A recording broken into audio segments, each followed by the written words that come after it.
The copper taste of blood still lingered on Kieran Drake's tongue as he stepped from the warehouse's shadow into Charleston's pre-dawn darkness. 20,000 in cash weighing down his jacket pocket from the underground poker game that had turned violent an hour before midnight. At 28, he'd learned to navigate the city's criminal underbelly with surgical precision, his reputation as someone who resolved disputes without unnecessary bloodshed, making him valuable to the families who controlled the port. The historic district's cobblestones gleamed wet under streetlights, antebellum architecture standing witness to transactions that would never appear in legal records, and Kieran moved through this world like a ghost who'd forgotten how to be human.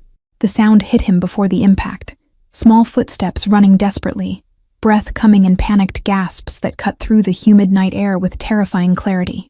Kieran's hand moved instinctively toward the weapon concealed beneath his jacket. Survival instincts honed through years of navigating betrayal and ambush, but he froze when the source of the sound collided directly with his legs. A child stood before him, maybe 4 years old, blonde curls escaping from beneath a thin hood, red dress visible under a coat that had been nice once, but now bore the unmistakable signs of careful repair and desperate preservation.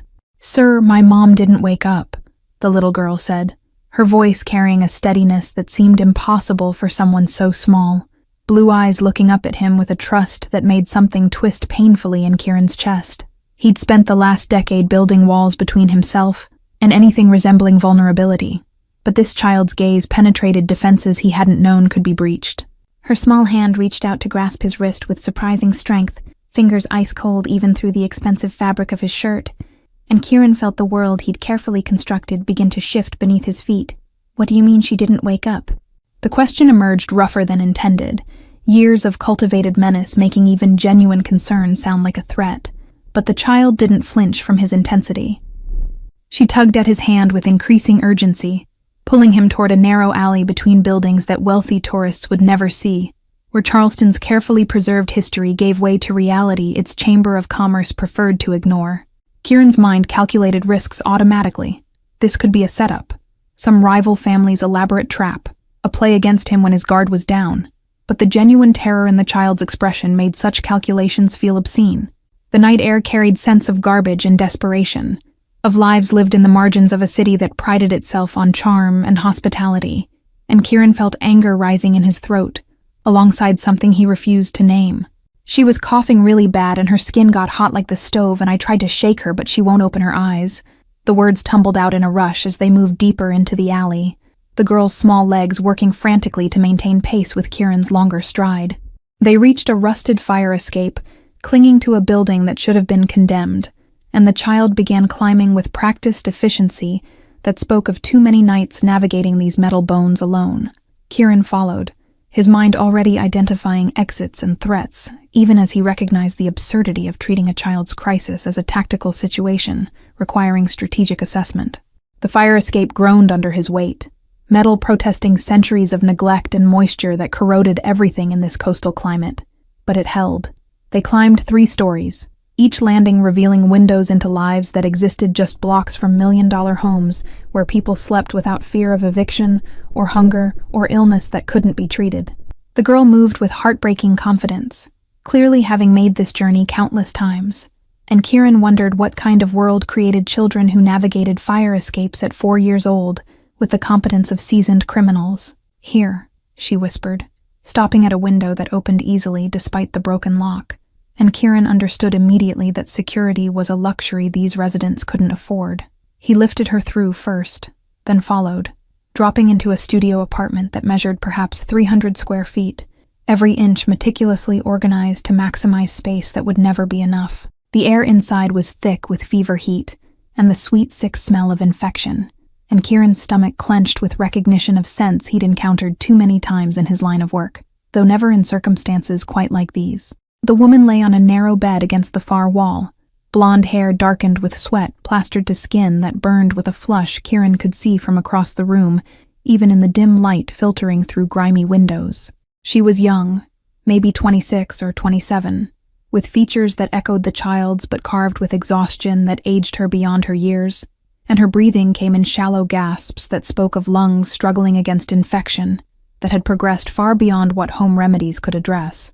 The girl ran to her mother's side immediately, small hands patting the woman's face with increasing desperation, calling, "Mama, Mama," in a voice that cracked with terror she'd been holding back until they reached safety.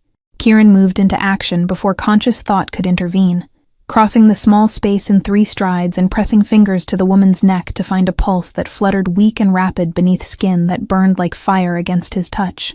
Professional training he'd acquired through necessity rather than medical school kicked in, his mind cataloging symptoms with detached precision, even as something very not detached twisted in his gut. The woman's lips carried a bluish tinge suggesting oxygen deprivation. Her breathing labored enough to indicate pneumonia or worse, and the fever raging through her body meant infection had reached the stage where minutes might matter more than hours. "How long has she been like this?" Kieran asked, pulling out his phone while scanning the apartment for medication bottles or medical information that might inform emergency responders about existing conditions or allergies. The girl pointed to a chipped clock on the wall that read 2:47 a.m., then held up small fingers in a gesture that took Kieran a moment to interpret.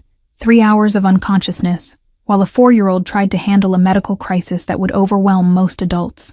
The nightstand revealed an organization that spoke of desperate attempts to maintain control amid chaos. Bills stacked in careful piles, each marked with red stamps demanding payment. Medication bottles lined up by expiration date with most of them empty. Kieran spotted antibiotics prescribed 6 months prior, the label indicating the full course had never been completed, probably because the woman had stretched a 10-day supply across 2 months to save money for the next crisis. A calendar on the wall showed shifts marked in different colors, double and triple shifts clustered together in patterns that meant this woman worked herself to exhaustion, just to afford this decay-scented studio in a building that should have been demolished decades ago. The fury in Kieran's chest intensified as he dialed 911, his voice emerging steady and authoritative, despite the chaos of emotions he refused to examine closely. "I need an ambulance at 347 Cumming Street, 3rd floor, Studio 3B, he said, watching the child's face transform from terror to desperate hope that gutted him more effectively than any knife he'd ever faced. The dispatcher asked questions he answered with clinical precision, describing symptoms and vital signs while the girl clutched her mother's hand with both of her own, whispering promises that everything would be okay in a voice that suggested she'd been the adult in this relationship far longer than her 4 years should have required. Kieran knelt beside the bed, his expensive suit jacket brushing against worn linoleum that had been scrubbed clean despite impossibility of making it truly sanitary, and placed a hand on the child's shoulder with unexpected gentleness. "They're coming to help your mama," he said, and the girl turned to him with tears streaming down cheeks flushed from exertion and fear, small arms suddenly wrapping around his neck in embrace that froze every molecule in his body. The ambulance arrived within 7 minutes, but those minutes stretched into something resembling eternity as Kieran stayed kneeling beside the bed. The child, Ivy, he'd learned when she finally whispered her name against his shoulder, clinging to him with desperation that made breathing difficult for reasons that had nothing to do with the apartment's stifling air. He'd held dying men in back alleys, watched blood drain from faces of people who'd crossed the wrong families, but nothing in his carefully constructed criminal existence had prepared him for the weight of a terrified child, seeking comfort from a stranger who dealt in violence and silence. The paramedics burst through the door with equipment and efficiency, their practiced movements transforming the cramped space into emergency treatment center as they assessed the woman's condition with rapid-fire questions Kieran answered while consulting the medication bottles he'd gathered. Ivy refused to release her grip on him, even as the medical team worked, her small face buried against his chest, and Kieran found himself murmuring reassurances in a voice he didn't recognize as his own, gentle words about her mother being strong, about the helpers knowing exactly what to do, about everything turning out fine even though he had no authority to make such promises. "Severe pneumonia, possibly septic," one paramedic announced to his partner, and Kieran watched their expressions shift into that careful neutrality healthcare workers adopted when situations were critical, but they couldn't afford panic. They inserted an IV line with practiced efficiency, the woman's arm revealing track marks from previous medical interventions and bruises in various stages of healing that spoke of physical labor that broke down bodies designed for gentler treatment.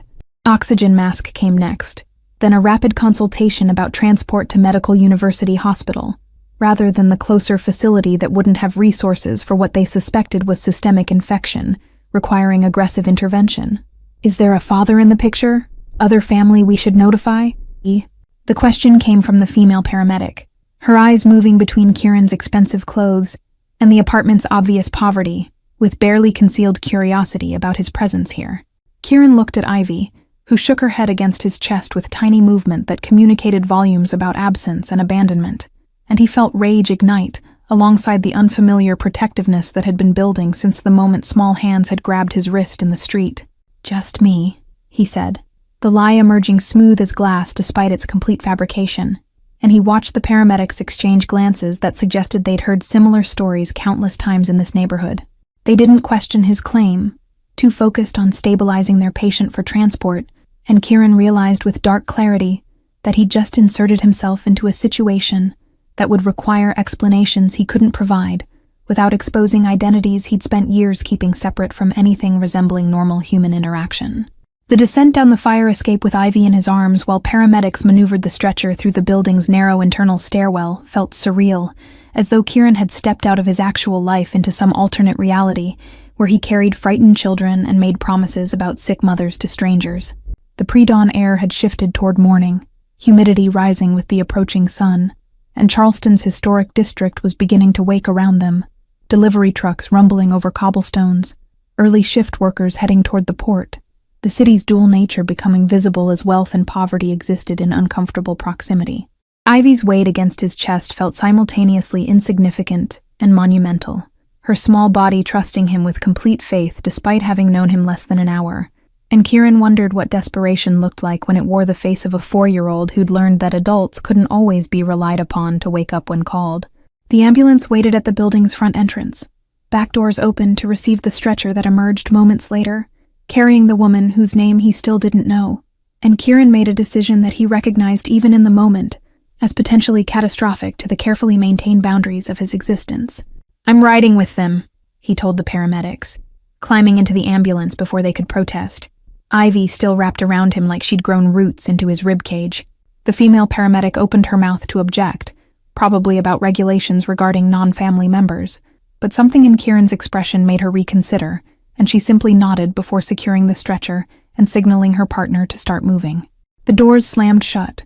Siren began its urgent wail, and Kieran found himself in the back of an ambulance racing through Charleston's waking streets, while holding a child who'd somehow dismantled every defense he'd spent a decade constructing. The ride to the hospital passed in a blur of medical jargon and monitoring equipment, the woman's condition apparently stable enough for transport, but critical enough that the paramedics maintained constant vigilance over vitals that fluctuated with concerning irregularity.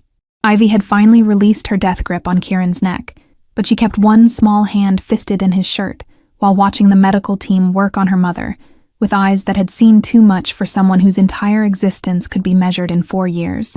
Kieran found himself stroking her blonde curls automatically, the gesture foreign, but somehow natural, and he wondered distantly when exactly he'd become the kind of person who comforted traumatized children instead of being the source of trauma others fled from. "What's her name?" he asked quietly, nodding toward the woman on the stretcher, and Ivy's voice emerged small but clear in response. "Mama's name is Celeste, like the stars. She says we're both named after sky things because that's where dreams live, and we should never stop dreaming even when things are hard." The child's matter-of-fact delivery of what was clearly a memorized phrase gutted Kieran more effectively than any violence he'd experienced, and he felt something crack in his chest that he'd believed had calcified beyond the possibility of breaking. The ambulance pulled into the hospital's emergency bay with a lurch that sent equipment rattling, and suddenly they were surrounded by a new team of medical professionals who descended on the stretcher with coordinated urgency that spoke of protocols perfected through repetition. Kieran climbed out with Ivy in his arms, following the controlled chaos into the hospital's fluorescent brightness, and he caught his reflection in glass doors that slid open automatically. A man in a blood-spotted designer suit carrying a child in a worn red dress, looking nothing like the enforcer who'd left that poker game hours ago, and everything like someone whose entire world had just been knocked off its axis by a collision he never saw coming. The emergency room's waiting area smelled of antiseptic and desperation, a combination Kieran had encountered before, but never while holding a small child who'd fallen asleep against his shoulder after exhaustion finally overwhelmed her adrenaline. He'd given the intake coordinator what little information he could fabricate, claiming to be a friend who'd found Celeste unconscious, carefully omitting details about fire escapes and pre-dawn encounters that would raise questions he couldn't answer without exposing the reality of his presence in that neighborhood at that hour. The coordinator had looked skeptical, but accepted his vague explanations, more concerned with insurance information that Kieran had promised to handle personally, already calculating how to funnel money through legitimate channels that wouldn't trigger investigations into his actual sources of income. Dawn broke properly through the waiting room's large windows, painting everything in shades of gold that felt obscene given the circumstances, and Kieran watched Charleston wake up around him, while Ivy's small body grew heavier, with sleep's complete surrender. Other people filtered through the emergency department, a teenager with a skateboarding injury, an elderly man clutching his chest, a woman with a gash on her forehead, each one accompanied by family or friends who belonged in this space of crisis and comfort in ways Kieran decidedly did not. He'd spent years perfecting the art of invisibility, of moving through crowds without leaving impressions or memories, but sitting here with a sleeping child made anonymity impossible, and he felt exposed in ways that had nothing to do with criminal liability. A nurse approached after what felt like hours but was probably only 45 minutes, her scrubs decorated with cartoon characters that suggested pediatric specialization, and her expression carried the careful neutrality medical professionals used when delivering news that required delicate handling. "Are you Ivy's father?" she asked, and Kieran felt the question like a punch despite its predictability, the casual assumption that he belonged to this child, highlighting the absurdity of a situation he'd somehow committed himself to, without conscious decision. He shook his head, preparing explanation, but Ivy stirred against his shoulder and murmured, "That's Kieran. He saved Mama," in a sleep-thick voice that made the nurse's expression soften with understanding. That was probably completely inaccurate. "Celeste is stable but critical," the nurse explained, kneeling to bring herself to Ivy's eye level, as the child woke more fully, rubbing small fists against eyes still puffy from tears she'd cried earlier. "She has pneumonia that's very serious, and she'll need to stay in the hospital for at least a week, maybe longer, depending on how she responds to antibiotics." The medical explanation continued with details about sepsis risk and respiratory support, but Kieran's mind had already moved to logistics. Who would care for Ivy during her mother's hospitalization? What would happen to their apartment if rent went unpaid? How would Celeste manage medical bills that would undoubtedly reach catastrophic levels, even with whatever minimal insurance she might have? Ivy's small hand found Kieran's again, her grip tight with renewed fear, and she looked up at him with those blue eyes that had somehow become his responsibility, without any formal agreement or legal standing. "Can Mama wake up now?" The question carried hope that shouldn't have survived the night's trauma, and Kieran felt his throat constrict with emotions he had no framework for processing.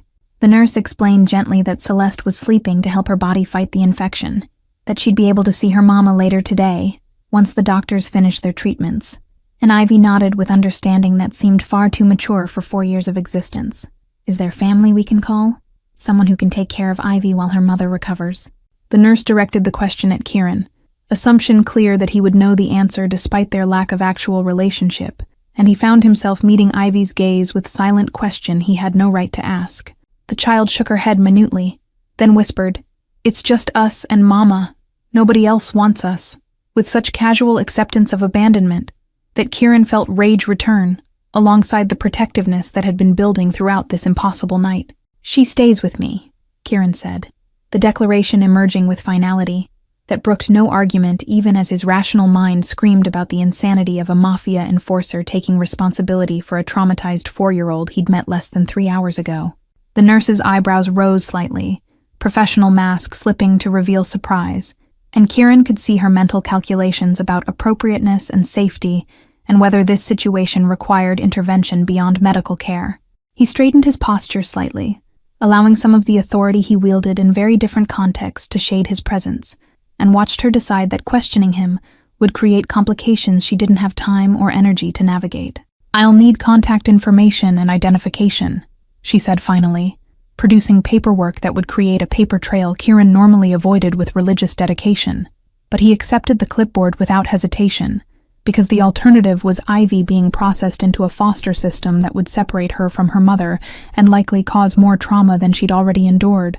He filled out forms with one hand while keeping the other around Ivy's small shoulders, using one of his legitimate business addresses and a phone number that actually reached him, but wasn't connected to his more questionable activities, creating a fiction of normalcy that felt more dangerous than any criminal operation he'd ever participated in.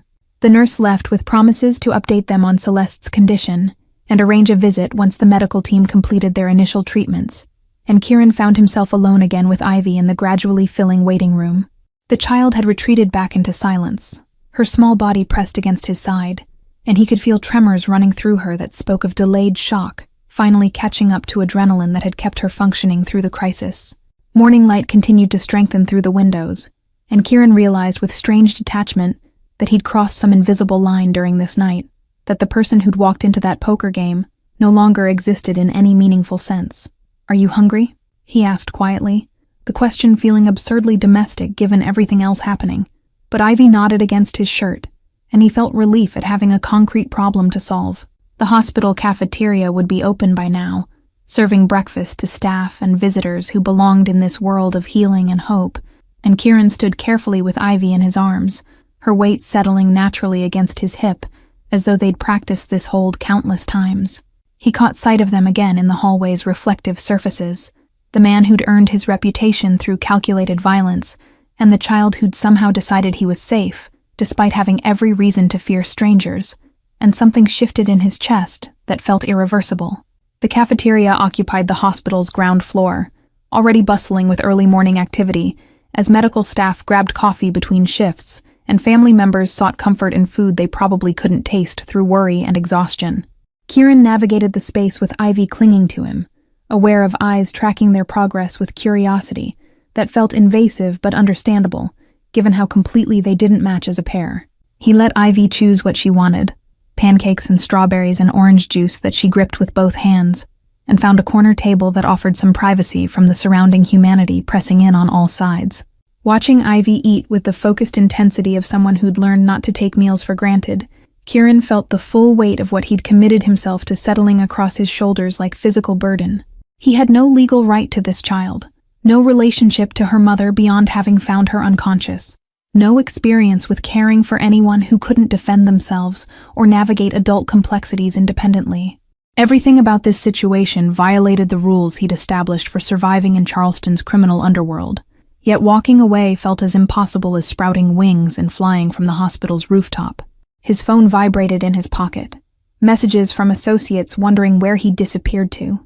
Questions about the poker game's aftermath that would require carefully constructed responses. Reminders of meetings scheduled for later today that now felt like obligations from someone else's life entirely. Kieran silenced the device without reading beyond the preview notifications, choosing instead to focus on Ivy's small face as she looked up at him with maple syrup on her chin and asked in a voice barely above a whisper, "Will you stay until Mama wakes up?" The question shouldn't have required consideration, but Kieran found himself understanding the enormity of what she was really asking, not just about today, but about all the days that might follow, about whether he would be another adult who disappeared when things got difficult. "I'll stay," he promised, and watched something in Ivy's expression ease slightly, trust being rebuilt in increments so small they were almost imperceptible, but somehow monumental in their accumulation. She went back to her pancakes with renewed focus, and Kieran pulled out his phone to send careful messages postponing everything that could be postponed and delegating what couldn't, constructing excuses that wouldn't raise suspicions about his sudden unavailability. The morning stretched ahead with uncertainty that should have felt intolerable, but instead carried a strange clarity, as though the collision that had brought them together had knocked him onto a path he'd been avoiding, without realizing he'd been running from something that looked remarkably like salvation. A doctor appeared in the cafeteria doorway 2 hours later, her presence instantly recognizable by the authority she carried, and the exhaustion shadowing her features despite the early morning hour. She scanned the room until her eyes landed on Kieran and Ivy, and something in her expression softened as she approached their corner table, where pancake remnants had long since been cleared away and replaced by coloring sheets a kind volunteer had provided. Kieran stood automatically, Ivy climbing into his arms with the ease of familiarity that shouldn't have developed so quickly, and he found himself bracing for news that might shatter the fragile stability they'd constructed over breakfast. "Celeste is awake," the doctor said without preamble, her directness suggesting someone who understood that waiting for information was its own form of torture. "She's weak and will need extensive treatment, but she's stable enough for a brief visit if Ivy would like to see her." The child's entire body went rigid with hope against Kieran's chest, small hands clutching his shirt with renewed intensity, and he felt her heart hammering through the thin fabric of her worn red dress that had somehow become as familiar to him as his own expensive clothes. They followed the doctor through corridors that smelled of disinfectant and recycled air, past rooms containing other people's tragedies and triumphs, until they reached a door marked with Celeste's temporary designation in this bureaucratic system that reduced human beings to bed numbers and insurance codes. The doctor paused before entering, her hand on the door handle, and looked at Kieran with assessment that felt uncomfortably penetrating. "She's been asking about the man who saved her daughter," she said quietly, and Kieran understood this was both information and warning, that Celeste would have questions he couldn't answer honestly without exposing realities better left unexamined. The room beyond contained medical equipment humming with technological vigilance, monitors displaying vital signs that meant nothing to Ivy, but told Kieran more than he wanted to know about how close Celeste had come to dying. She lay propped against pillows that seemed to swallow her small frame, oxygen cannula running beneath her nose, IV lines connecting her to bags of antibiotics that dripped salvation one measured dose at a time. Her blonde hair had been pulled back from a face that still carried fever's flush, but no longer burned with the intensity that had terrified him in that cramped apartment, and her eyes, the same startling blue as her daughter's, tracked their entrance with awareness that had been completely absent hours before. "Mama!" Ivy's cry broke the room's clinical silence, and Kieran felt her struggle against his hold with desperate need to reach her mother, despite the medical equipment creating barriers between them. He approached the bed carefully, aware of the doctor hovering near the door, and nurses moving in the hallway beyond, and lowered Ivy onto the mattress beside Celeste, with gentleness that came from somewhere he didn't recognize in himself. Mother and daughter came together with the kind of reunion that made looking away feel necessary. But Kieran found himself unable to turn from the sight of Celeste's arms wrapping around Ivy with strength that shouldn't have been possible given her condition. "Thank you," Celeste whispered over Ivy's blonde curls, her voice hoarse from intubation and fever, but carrying weight that transcended the simple words.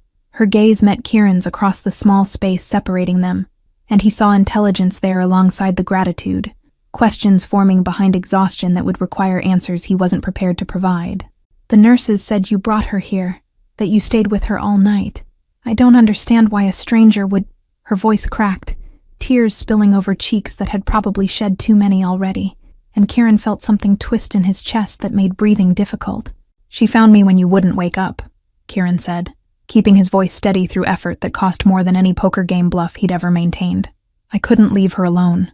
The explanation felt inadequate for decisions that had altered the trajectory of his entire existence.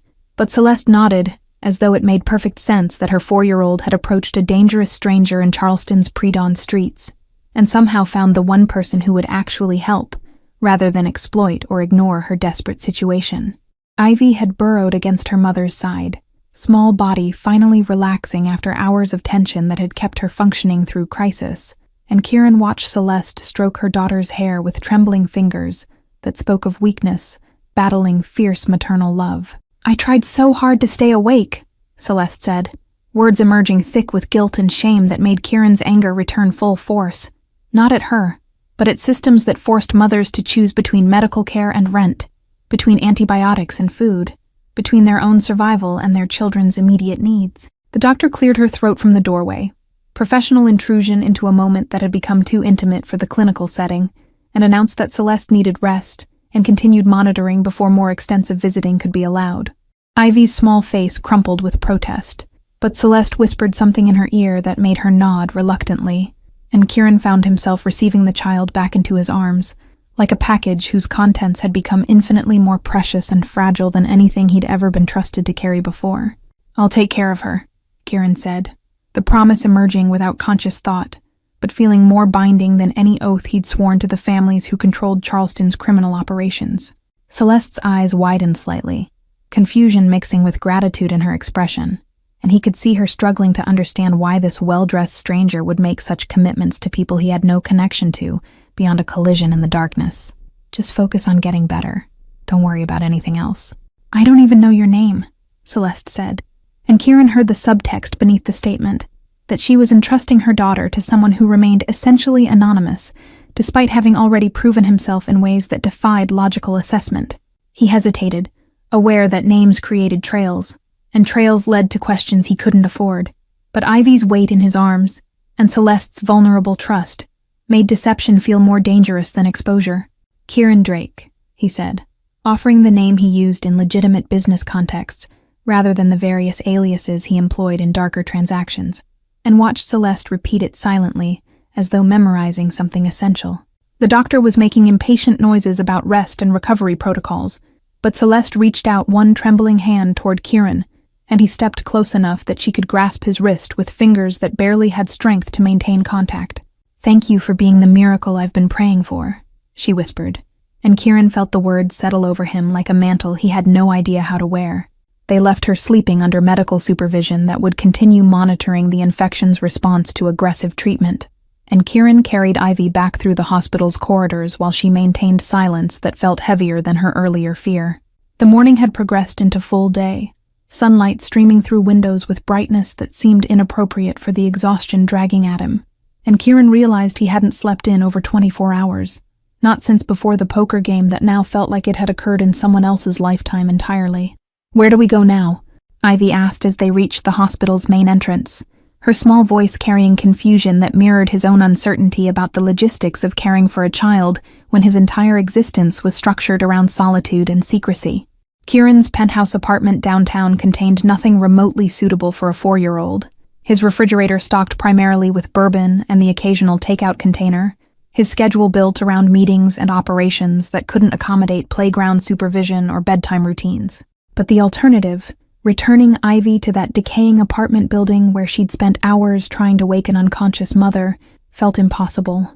"We'll figure it out," he said, carrying her toward his car in the parking garage, while his mind raced through problems that couldn't be solved with money or violence or the carefully cultivated connections he'd spent years developing.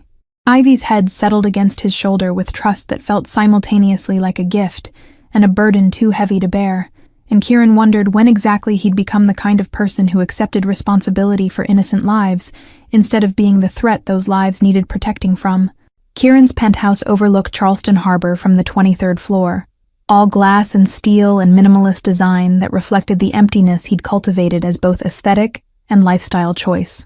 Ivy stood in the center of the living room looking impossibly small against the space's cold sophistication, her worn red dress and scuffed shoes creating contrast that felt like an indictment of everything Kieran had built, while people like Celeste struggled in buildings held together by hope and desperation. The afternoon sun painted geometric patterns across marble floors that had never known the sound of children's footsteps, and Kieran felt the full absurdity of his situation crash over him as he realized he had no idea how to care for a traumatized 4-year-old in an environment designed specifically to avoid human connection. "Are you rich?" Ivy asked with the directness only children could manage, her eyes scanning the floor-to-ceiling windows and expensive furniture with assessment that suggested she understood the wealth disparity between her world and his. Kieran felt discomfort crawl up his spine at the question's implications, at being forced to acknowledge privilege he'd taken for granted, while Celeste worked multiple shifts to afford medicine she couldn't complete. "I have money," he said carefully, the understatement so vast it felt obscene, and watched Ivy nod with the kind of matter-of-fact acceptance that children in poverty learned early, that some people had everything, while others had nothing, and the distribution followed rules that made no sense. He ordered groceries and children's clothing through services he'd never used before, describing Ivy's size to personal shoppers, who probably wondered why a man who lived in Charleston's most exclusive building suddenly needed girls' items delivered urgently. The requests felt foreign on his tongue, toothbrush and pajamas and food that 4-year-olds would actually eat, rather than the protein shakes and black coffee that constituted his usual nutrition. Ivy had discovered the floor-to-ceiling windows and stood pressed against the glass, watching boats move through the harbor far below, her small handprints leaving marks on surfaces Kieran's cleaning service kept pristine, but he found himself unwilling to tell her to stop touching things in a space that suddenly felt too sterile for actual living. His phone kept vibrating with messages he continued to ignore, associates and contacts wondering about his absence from scheduled meetings and whether the poker game's violence had created complications requiring his particular expertise. Kieran knew his disappearance would generate speculation and questions he'd eventually need to address, but the thought of returning to that existence while Ivy needed stability felt impossible in ways he couldn't articulate even to himself. He was standing at a crossroads he hadn't known existed, forced to choose between the life he'd built through calculated violence and something else entirely that terrified him more than any physical threat he'd ever faced. The deliveries arrived in waves throughout the afternoon, Bags of groceries that included things Kieran had never purchased in his life, clothing in sizes he'd guessed at, toys and books the personal shopper had included without being asked. Ivy watched the parade of packages with wide eyes, and when Kieran opened a bag containing stuffed animals and coloring books, her small face crumpled with emotions that seemed too large for her body to contain. "These are for me?" she whispered, touching a plush rabbit with the kind of reverence usually reserved for holy relics. And Kieran felt his throat constrict at the realization that this child had probably never received a gift simply because someone thought she deserved kindness. He made dinner with Ivy's help, the process chaotic and messy in ways that would have been unthinkable in his usual controlled existence, and found himself laughing when she insisted on adding more cheese to pasta that was already drowning in dairy products. They ate at the dining table he'd purchased for appearances but rarely used, and Kieran discovered that shared meals tasted different when consumed with someone whose presence demanded engagement rather than the solitary efficiency he'd perfected. Ivy told him about her preschool and her best friend who'd moved away last month, and how her mama sang songs about stars before bedtime, each detail building a picture of lives lived in the margins, while people like him moved through the world insulated from such struggles by money that solved problems they'd never have to face. Bath time became an exercise in improvisation that left the bathroom looking like a small tsunami had struck, and Kieran found himself kneeling on expensive tile soaking wet, while Ivy splashed with joy that seemed miraculous given everything she'd endured in the past 24 hours. He dried her carefully with towels softer than anything she'd probably experienced, helped her into new pajamas that still had tags attached, and carried her to the guest bedroom that had never housed actual guests because Kieran didn't do hospitality, or connection, or anything resembling normal human relationships. The bed was too large for someone so small, but Ivy climbed into the center and looked up at him with eyes that carried questions she was too young to articulate about impermanence, and whether tomorrow would bring more disappointment. "Will you stay until I sleep?" she asked, echoing her earlier question at the hospital, and Kieran settled into the chair beside the bed, with the understanding that he was making promises that extended far beyond a single night. He'd never sung lullabies or told bedtime stories or engaged in any of the parenting rituals that normal people navigated without conscious thought, but Ivy's expectant face demanded he try. The song that emerged came from somewhere deep in his memory, something his own mother had sung before she'd disappeared from his life, before foster care and juvenile detention, and the slow descent into Charleston's criminal underworld had transformed him into someone who hurt people for money. His voice cracked on the melody he hadn't remembered knowing, and Ivy's eyes drifted closed with the kind of trust that felt sacred, her small hand still clutching the plush rabbit like a talisman against darkness that had already touched her far too intimately. Kieran watched her breathing even out into sleep's surrender, and he felt something fundamental shift in his chest, recognition that he'd been moving through life as though emotions were weaknesses to be excised, rather than essential components of being fully human. The child sleeping in his guest room had somehow accomplished what years of violence and isolation couldn't. She'd reminded him that he was capable of caring about something beyond his own survival and the accumulation of power in Charleston's criminal hierarchy. He retreated to his bedroom after ensuring Ivy was deeply asleep, exhaustion finally catching up to adrenaline that had sustained him through an impossibly long day. But sleep felt impossible despite his body's demands, his mind replaying moments from the past 24 hours like a film he couldn't stop watching. Celeste's face haunted him particularly, the gratitude mixed with confusion in her expression when she'd woken to find her daughter safe, the vulnerability she'd shown despite obvious strength that had kept her fighting long past when most people would have surrendered. He'd encountered countless people in his criminal work, but none had affected him the way this woman did, this struggling mother who'd worked herself into septic pneumonia trying to provide for a child who deserved so much more than the world was offering. The next morning arrived too early, dawn light streaming through windows that faced east over the harbor, and Kieran woke to find Ivy standing beside his bed, staring at him with the intensity only 4-year-olds could manage. "Is Mama okay?" she asked, the question suggesting she'd been awake for a while, worrying about things children shouldn't have to worry about. And Kieran felt guilt join the complex mix of emotions he was still learning to navigate. He called the hospital before breakfast, speaking with nurses who reported Celeste's condition as improving, but still critical, and relayed the information to Ivy, while watching relief transform her small features. They visited the hospital again that afternoon, Ivy carrying a drawing she'd made using supplies from the packages delivered yesterday. a picture of 3 stick figures holding hands beneath a sun that blazed with yellow crayon enthusiasm.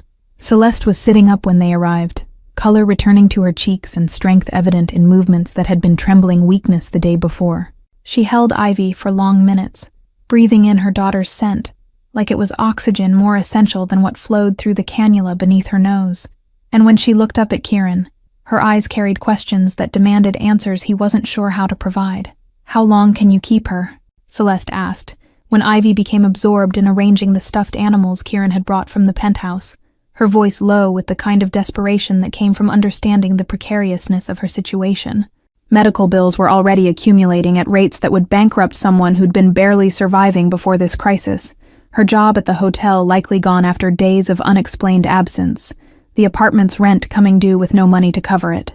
Kieran saw calculations happening behind her eyes, the mathematics of poverty where every variable pointed toward catastrophe and solutions required miracles she had no right to expect from a stranger who'd already done more than anyone could reasonably ask.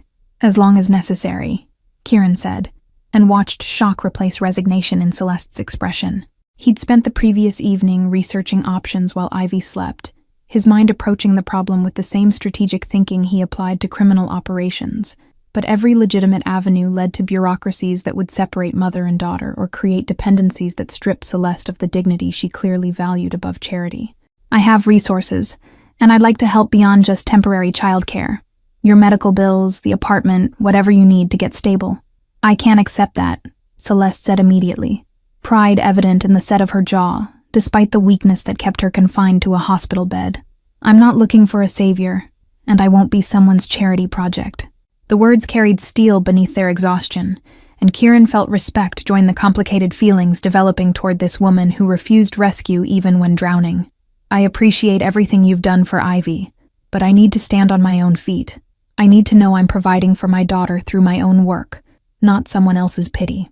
Kieran understood the need for agency, had felt it himself during his own struggles before finding his place in Charleston's criminal world, but watching Celeste try to negotiate from a position of complete powerlessness made anger return alongside the protectiveness he was still learning to acknowledge. "What if it wasn't charity?" he asked, mind already formulating plans that straddled the line between legitimate business and the operations that actually funded his lifestyle.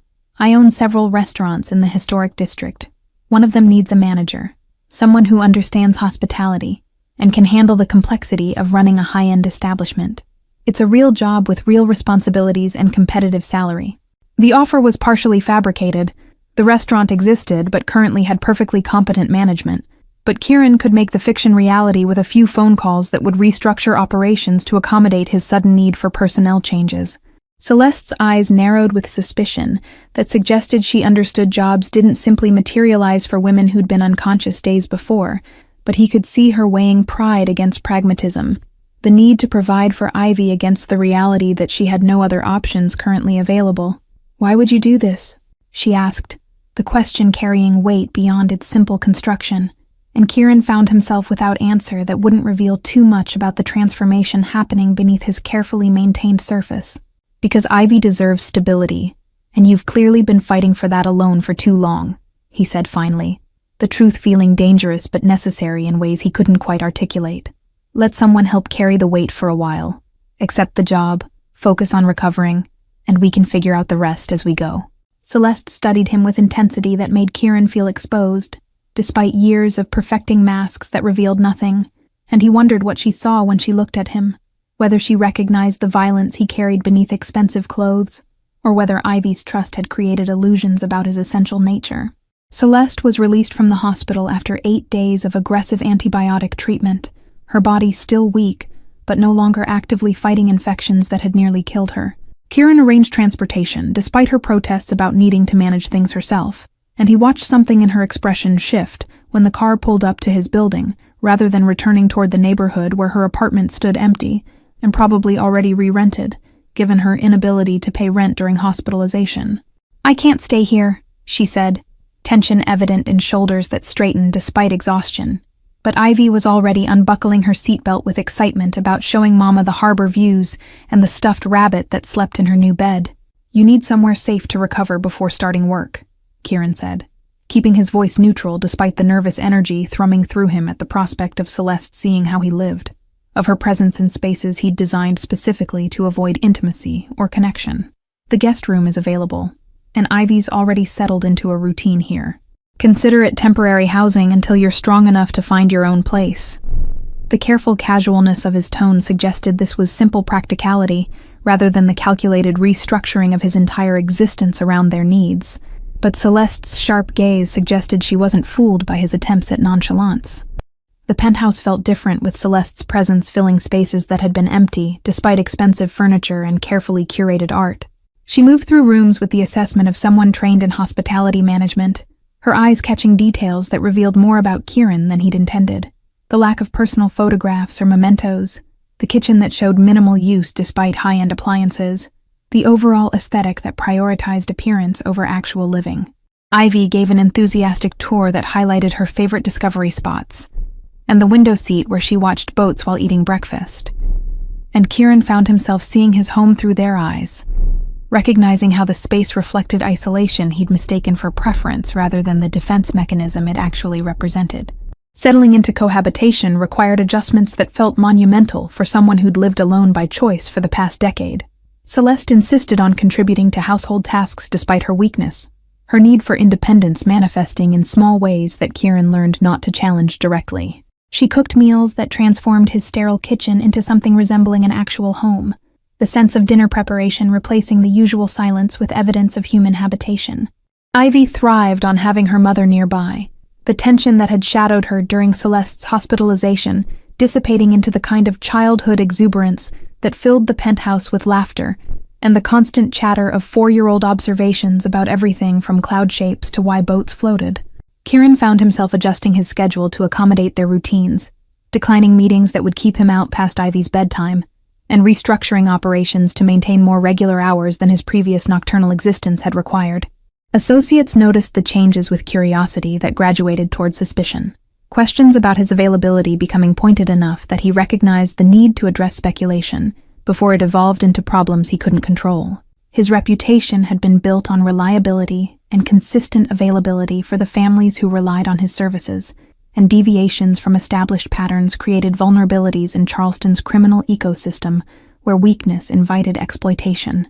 The restaurant job became real through a series of phone calls that resulted in the previous manager accepting a generous promotion to oversee multiple properties while Celeste took over the flagship location in the historic district. She started slowly, working half-days while her strength returned, and Kieran watched from careful distance as she transformed operations with efficiency that suggested his invented job offer had actually identified genuine talent. The staff responded to her leadership with respect that couldn't be manufactured, and customer satisfaction metrics improved within weeks of her taking control, validating what had begun as a convenient fiction, but revealed itself as legitimate business decision. Evenings developed their own rhythm that felt dangerously domestic, Celeste and Kieran sharing wine after Ivy went to sleep, conversations ranging from restaurant operations to childhood memories, to careful avoidance of topics that would expose too much about his actual sources of income. He told her he worked in import-export with vague references to shipping and logistics that weren't technically lies, but obscured the criminal nature of goods he actually moved through Charleston's port. Celeste seemed to sense boundaries he wasn't ready to cross, her intelligence evident in questions she didn't ask about business that kept him out at odd hours, or associates who called with urgency that suggested life-or-death stakes beyond legitimate commerce. The first time their hands touched reaching for the same wineglass felt electric in ways Kieran hadn't experienced since before cynicism had calcified his capacity for genuine connection. Celeste pulled back immediately, professional distance reasserting itself, but something in her eyes suggested she'd felt it too, the current running between them that transcended gratitude or convenience, or any of the practical reasons that justified their continued proximity. Kieran found himself hyper-aware of her presence in ways that disrupted concentration he relied on for survival, her laugh from another room capable of derailing thoughts about operations that required absolute focus to execute without catastrophic consequences. Ivy noticed the tension before either adult acknowledged it, her 4-year-old observations cutting through pretense with characteristic directness. "Do you like Mama?" she asked Kieran one morning while they made pancakes together, Celeste still sleeping after a late shift at the restaurant. And he felt the question land with weight, far exceeding its simple construction. "Of course I like her," he said carefully. aware he was navigating territory more dangerous than any criminal negotiation he'd handled. But Ivy shook her head with the impatience children showed adults who deliberately misunderstood obvious questions. "No, like her. The way people do in movies before they kiss," she clarified. And Kieran found himself without response that wouldn't either lie to her or admit feelings he wasn't ready to examine closely. The moment crystallized a week later during dinner when Celeste laughed at something Ivy said, and Kieran felt his chest constrict with the realization that he'd fallen for this woman without conscious decision or strategic planning that usually governed his choices. She was brilliant and fierce and maintained dignity despite circumstances that would have broken someone with less strength, and every conversation revealed depth he wanted to explore, despite knowing that real intimacy would require honesty about his criminal involvement that could destroy everything they'd built together. The awareness sat heavy in his stomach alongside the excellent pasta Celeste had prepared, and he recognized that he was approaching a reckoning that would force him to choose between the life he'd constructed and the family that had somehow formed around him without permission or warning. His phone buzzed during dessert with a message that made his blood run cold. A rival organization had started asking questions about his recent unavailability, speculation about whether personal distractions had made him vulnerable to pressure or compromise. The text came from his most trusted associate, warning encoded in language that appeared innocuous, but carried clear threat about situations developing that required his immediate attention. Kieran excused himself to the balcony, mind already calculating risks and responses, but Celeste followed him outside, with the kind of determination that suggested she'd noticed more than he'd realized about his carefully compartmentalized existence. "What aren't you telling me?" she asked, her voice carrying the steel he'd heard when she'd refused his charity in the hospital. And Kieran felt the foundations he'd built between his two lives beginning to crack under pressure that had been building since the moment Ivy had collided with him in Charleston's pre-dawn darkness. The harbor stretched out below them, boats moving through water that reflected city lights, and he recognized that he stood at a precipice where honesty and continued deception both carried consequences he couldn't fully predict. "My work is complicated," he said finally, the understatement so vast it felt like mockery, but Celeste's sharp gaze suggested she understood the evasion for what it was, confirmation that the danger she'd sensed beneath his surface was real rather than paranoia. "I'm not naive," Celeste said, stepping closer with the kind of courage that had kept her fighting through poverty and illness for Ivy's sake. "I know people don't accumulate this kind of wealth through entirely legal means in Charleston, not at your age without family connections you've never mentioned. I've been pretending I don't see the signs, because what you've done for us matters more than what I suspect about how you afford it." The admission hung between them alongside the humid night air, and Kieran felt relief alongside new fear, that she'd seen past his carefully maintained facade, but might not be able to live with the reality once fully exposed.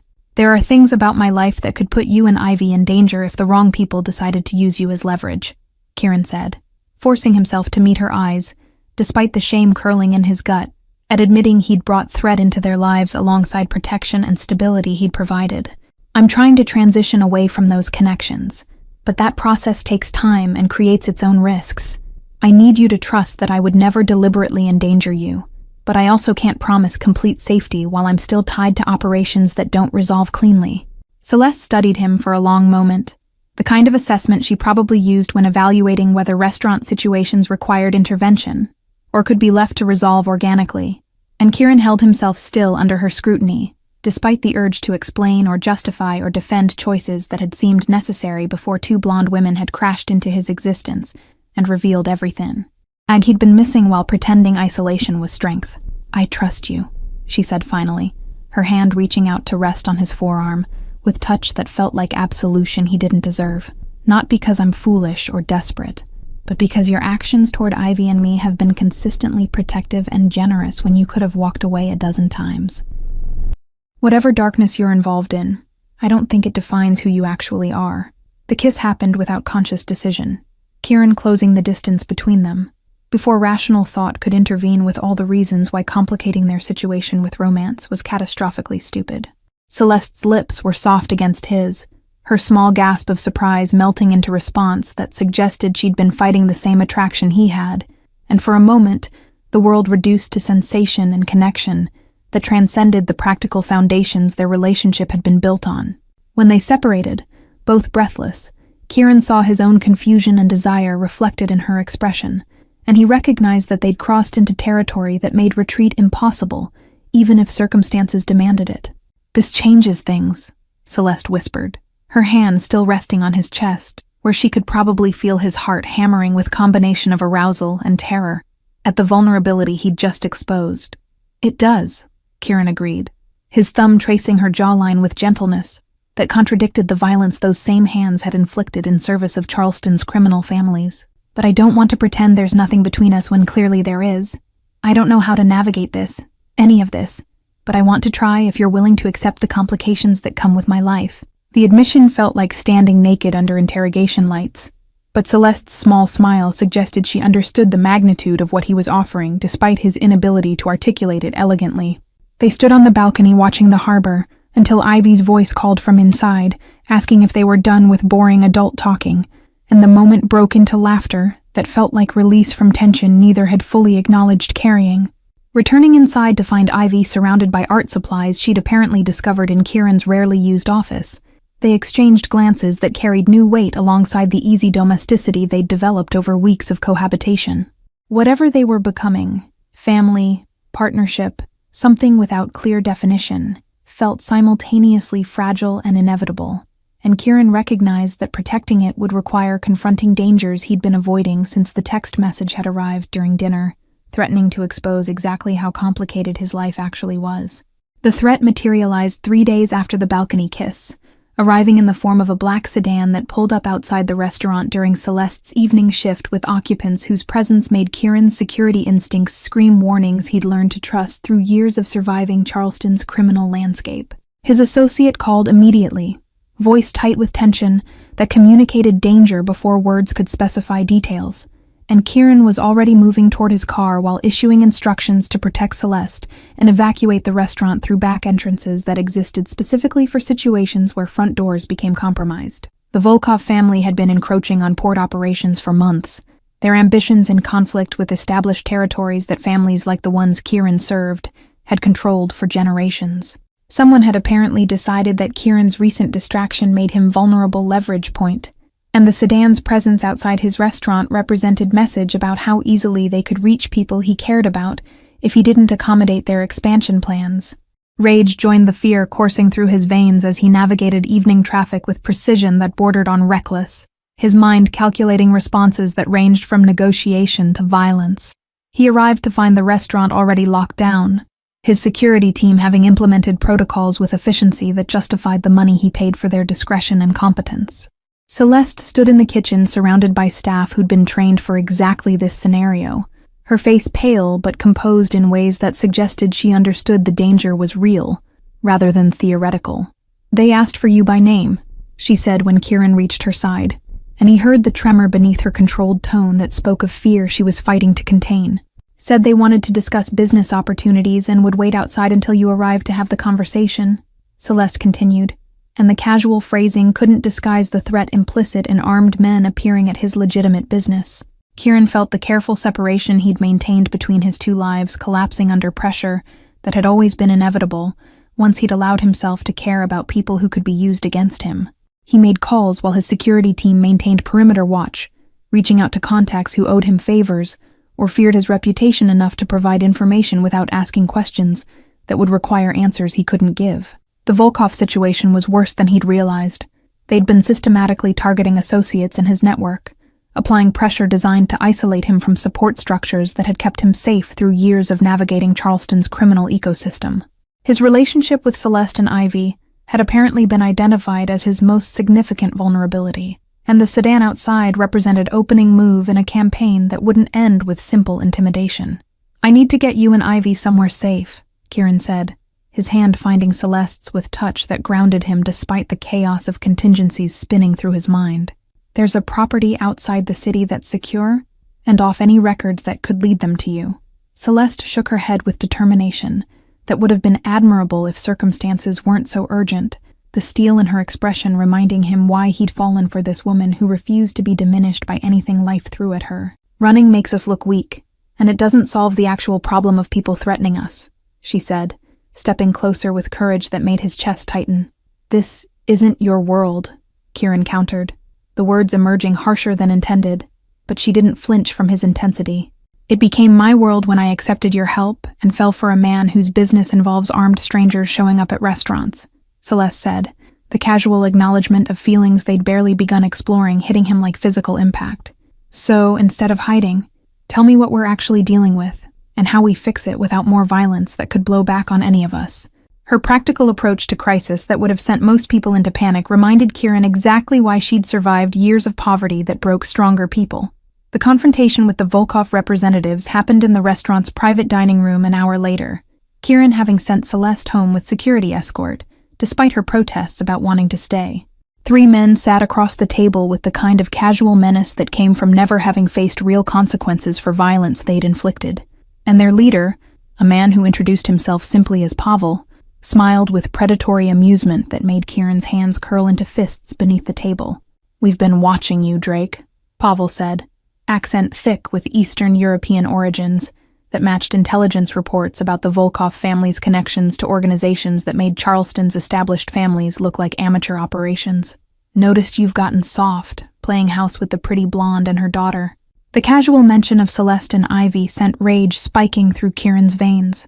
Confirmation they'd been surveilled closely enough for these men to know intimate details about his personal life. "We're expanding operations in Charleston, and we need someone with your connections to facilitate the transition smoothly," Pavel continued, leaning back in his chair with confidence that suggested he'd already calculated all possible responses and found them manageable. "You help us establish distribution networks through the port. We make sure nothing unfortunate happens to your new family." The threat was phrased as business proposition, but the underlying message was clear: cooperate or watch people he cared about suffer consequences of his refusal. Kieran had negotiated with criminals his entire adult life, understood the calculus of power and fear that governed interactions in Charleston's underworld, but sitting across from men who'd threatened his family changed every equation he'd previously used to navigate such situations. "You've made a miscalculation," he said, voice carrying the kind of cold certainty that had earned his reputation for resolving disputes without unnecessary bloodshed. "I'm not the leverage point you think I am, and threatening civilians crosses lines that will unite families who normally compete." Pavel's smile widened with amusement that suggested he'd anticipated exactly this response and found it entertaining rather than concerning, his fingers drumming against the table in rhythm that felt deliberately designed to irritate. "The families you work for are dinosaurs waiting for extinction, Drake. New organizations with international connections are taking over operations in every major port city, and Charleston won't be exception." His casual dismissal of established power structures revealed either dangerous naivety or backing substantial enough to make such confidence justified. "You have 48 hours to decide whether you're obstacle or asset," Pavel said, standing with his associates in coordinated movement that suggested military training underlying their criminal operations. "After that, we start applying pressure in ways you won't be able to protect against, no matter how many security teams you hire." The men left through the restaurant's front entrance with the kind of bold visibility that communicated they had no fear of consequences, and Kieran sat in the empty dining room, feeling walls closing in around the life he'd been trying to build. His phone rang before he could fully process the implications of the ultimatum, and his most trusted associate's voice carried urgency that made his stomach drop even before words confirmed his worst fears. "They hit 3 more of our operations tonight while you were in that meeting. Warehouse fire on the port, 2 street dealers hospitalized, and someone spray-painted threats on the wall outside your penthouse building." The coordinated attacks demonstrated resources and planning that went beyond typical turf disputes, and Kieran realized he was facing organization with capabilities that exceeded anything Charleston's local families could match. He drove home through streets that suddenly felt hostile, hyper-aware of every car that followed too closely or lingered too long at intersections, his mind racing through scenarios that all ended with Celeste and Ivy caught in crossfire they'd never asked to be part of. The penthouse felt different when he entered. No longer sanctuary, but target marked by spray paint downstairs that building security was probably already removing, evidence of violation that couldn't be so easily erased from his consciousness. Celeste waited in the living room despite the late hour, Ivy asleep in the guest room, and her expression told him she'd already heard about the attacks through the network of restaurant staff who had connections throughout Charleston's service industry. "Tell me everything," she said, patting the couch beside her with gesture that invited confession rather than demanded it. And Kieran found himself doing exactly that, explaining the full extent of his criminal involvement, the families he worked for, the operations he facilitated, the violence he'd participated in or orchestrated throughout his years in Charleston's underworld. The words came easier than expected, relief mixing with shame as he watched her face process revelations that should have sent her running, but instead seemed to solidify her resolve to face whatever came next together. Dawn found Kieran in his office, making calls to every contact he'd cultivated over a decade of navigating Charleston's criminal ecosystem, calling in favors and making promises that would cost him significantly if he survived long enough to fulfill them. The established families were initially skeptical about the Volkov threat, dismissing his warnings as overreaction to routine intimidation tactics. But the warehouse fire and coordinated attacks had gotten their attention in ways his words alone couldn't. By mid-morning, he'd assembled an emergency meeting with representatives from the 3 major organizations that controlled Charleston's port operations, their willingness to convene on short notice indicating they recognized the existential threat posed by outside organizations, with resources that dwarfed their local operations. The meeting happened in a private room at one of the oldest hotels in the historic district, neutral territory where business had been conducted for generations before any of them were born. Kieran presented evidence his associates had gathered, documentation of Volkov operations in other cities, financial trails showing connections to international criminal networks, testimony from informants about expansion plans that would eliminate local families entirely, rather than negotiate coexistence. The men around the table listened with expressions that shifted from skepticism to concern as the scope of the threat became clear through data that couldn't be dismissed as paranoia. "They used my family as leverage to get my attention," Kieran said, and he saw understanding dawn in eyes that belonged to men who'd built empires on understanding exactly how pressure worked in their world. "That means they've done research on all of us, identified vulnerabilities they'll exploit systematically until we either capitulate or get destroyed fighting back individually." The strategic assessment resonated with people who'd survived decades in business, where weakness invited annihilation, and Kieran watched the dynamics in the room shift as former competitors recognized the need for unprecedented cooperation. The plan that emerged over hours of tense negotiation involved pooling resources in ways that violated every territorial instinct these men had honed over lifetimes of protecting what they'd built. They would present united front to the Volkov family, making clear that expansion in Charleston would require going through organizations with deeper roots and better local connections than any outside group could match. Kieran would be the primary negotiator given his existing contact with Pavel, but he'd have backing of families whose combined resources made his position significantly stronger than when he'd faced the Volkov representatives alone. Celeste was waiting when he returned to the penthouse that afternoon, her expression carrying determination that made his chest tighten with emotions he was still learning to navigate. "Ivy's at a play date with one of her preschool friends, supervised by 3 of your security people who are probably terrifying the other parents," she said, and despite the tension he felt his lips twitch toward smile at the image. "I need to know what you decided, and I need you to be honest about the risks we're facing." He told her about the alliance he'd formed, the negotiation that would happen the following day, the possibility that despite united front, the Volkov family might decide Charleston was worth fighting for, rather than finding easier targets in cities with less organized resistance. Celeste listened with the focus she brought to restaurant operations, processing information without the panic that would have been justified given the stakes involved. "What happens to us if this goes wrong?" she asked, and Kieran appreciated that she said us, rather than separating herself and Ivy from consequences of his choices. "I've arranged contingencies, new identities, accounts they can't trace, property in cities where you could start over if I don't survive the fallout," Kieran said, the words tasting like ash because planning for their future without him. Forced acknowledgement of mortality he usually avoided contemplating. "But I need you to promise me that if things go sideways, you'll take Ivy and disappear without looking back." Celeste's eyes filled with tears she refused to let fall, her hand reaching for his with grip that communicated everything words couldn't articulate about fear and love, and the impossibility of the situation they'd found themselves in.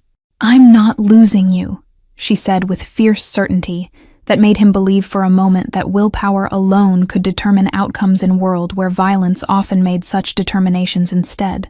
"We didn't survive everything we've been through just to be torn apart by criminals who think intimidation gives them power over people's lives." Her refusal to accept defeat reminded Kieran why he'd fallen for this woman who faced impossible odds with courage that shamed his years of cynical detachment, and he pulled her close with desperate need to memorize how she felt in his arms, in case the coming days robbed him of the opportunity. They made love that night with intensity born of fear and defiance, bodies communicating what words couldn't capture about the connection that had formed between them, despite every practical reason it shouldn't exist. Afterward, lying tangled together while Charleston's lights painted patterns across the ceiling, Kieran felt peace that had eluded him his entire adult life. "I love you," he said, the words emerging easier than expected, despite never having spoken them to anyone since childhood, had taught him that love was liability rather than strength. "I love you too," Celeste whispered against his chest, and Kieran closed his eyes against tears that threatened to fall. The negotiation with Pavel happened in the same private dining room where threats had been delivered 2 days prior, but this time Kieran arrived with representatives from Charleston's 3 major families, flanking him like living proof that he wasn't isolated vulnerability they could exploit. Pavel's expression shifted minutely when he saw the assembled power, surprise quickly masked by professional neutrality that suggested he'd anticipated this possibility and prepared contingencies. The conversation that followed lasted 3 hours, tension thick enough that Kieran could taste it alongside the coffee that went cold in cups no one actually drank from. The Volkov family wanted port access for shipments that would flow through Charleston to distribution networks throughout the Southeast, operations that would generate millions in revenue annually, and required cooperation from people who currently controlled those channels. In exchange for facilitating their expansion, they offered percentages that would make everyone at the table significantly wealthier, while maintaining existing territorial boundaries for other operations. It was actually a reasonable proposition dressed in the threats that had preceded it, and Kieran watched the other men calculate whether profit outweighed the risk of doing business with organization that had demonstrated willingness to use violence as opening negotiation tactic. "We need guarantees," Kieran said, speaking for the group with authority they'd granted him through the alliance he'd forged. "No retaliation for the resistance you've encountered, no targeting of families or civilians, and clear boundaries about which operations remain under local control versus joint ventures." Pavel nodded with the kind of easy agreement that made Kieran's instincts scream warnings about concessions that came too smoothly. But the other men seemed satisfied with terms that preserved their power while opening new revenue streams. The deal was structured over the following week with lawyers who specialized in creating contracts that appeared legitimate while documenting agreements that would never see inside of courtroom. Kieran negotiated protections for Celeste and Ivy that were written into the terms with specificity that made them untouchable as long as the alliance held, insurance against future threats that had motivated his cooperation. Pavel signed with flourish that seemed almost mocking, but Kieran took satisfaction in knowing he'd converted threat into partnership that actually strengthened his position in Charleston's criminal ecosystem. But the victory felt hollow when he returned home to find Ivy drawing pictures of families holding hands beneath impossibly large suns, her 4-year-old artwork capturing innocence he'd almost destroyed through decisions made before he'd known she existed. Celeste looked up from where she was reviewing restaurant inventory with expression that told him she understood the cost of their safety, that the compromise he'd reached meant continuing involvement in operations he'd been trying to distance himself from. "Is it over?" she asked, and Kieran nodded while recognizing that over was relative term in world where alliances shifted and yesterday's partners became tomorrow's enemies, depending on circumstances beyond any individual's control. "For now," he said, pulling her close with need to feel her solid reality against him, proof that he'd managed to protect what mattered, despite the moral compromises required. "But I meant what I said about transitioning away from this life. The deal buys us time and safety, but I want out completely eventually." Celeste's arms tightened around him with understanding that eventually might take years they didn't have. That extraction from criminal operations wasn't a simple matter of deciding to walk away when roots ran as deep as his did into Charleston's underworld. 6 months passed with the kind of normalcy that felt surreal, given the violence that had preceded it, the Volkov alliance holding steady while Kieran systematically restructured his involvement to emphasize legitimate business operations over criminal facilitation. The restaurants expanded to 3 locations, all managed by Celeste with expertise that transformed them into destinations that drew tourists and locals equally, and Kieran found purpose in building something legal that could sustain them without the constant threat of arrest or retaliation. Ivy started kindergarten at a private school where security was tight, but invisible, her blonde curls bouncing as she ran to greet him each afternoon with stories about friends, and learning that filled the penthouse with joy he'd never imagined his life could contain. The proposal happened on a humid evening in early autumn. Charleston's summer heat finally breaking into temperatures that made the harbor breeze feel like relief, rather than just moving hot air around.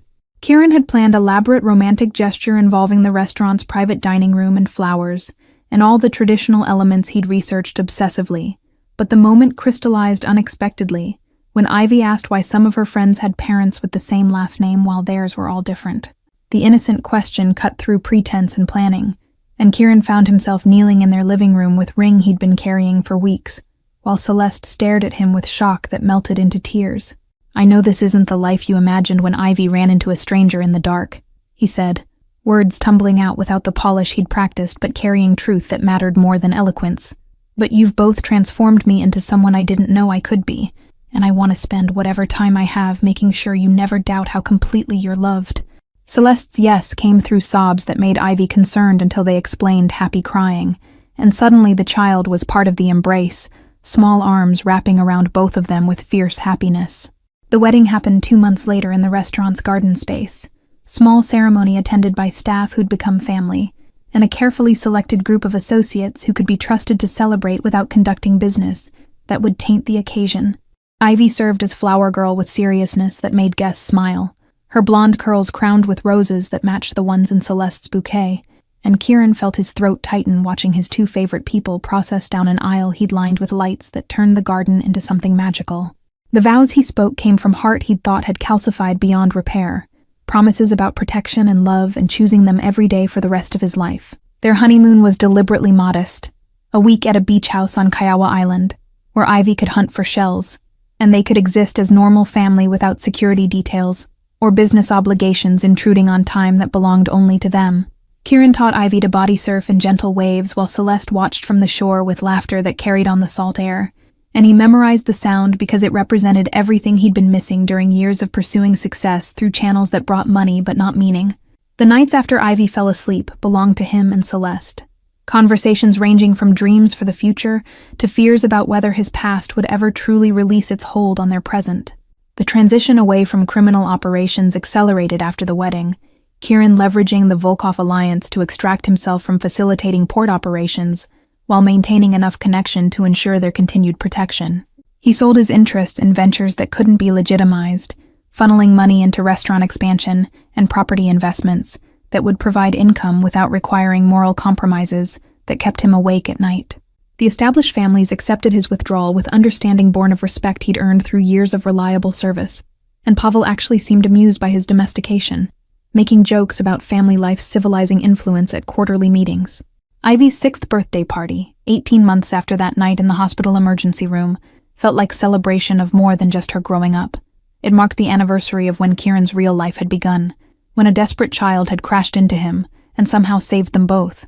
The penthouse filled with kindergarten friends and their parents, who had no idea about the violence that had preceded this domestic normalcy, and Kieran found himself making small talk about school fundraisers and youth sports leagues, with the kind of engaged interest he'd once have found incomprehensible. Celeste moved through the chaos with grace that made his heart clench, her laughter mixing with children's shrieks and symphony that represented everything worth protecting.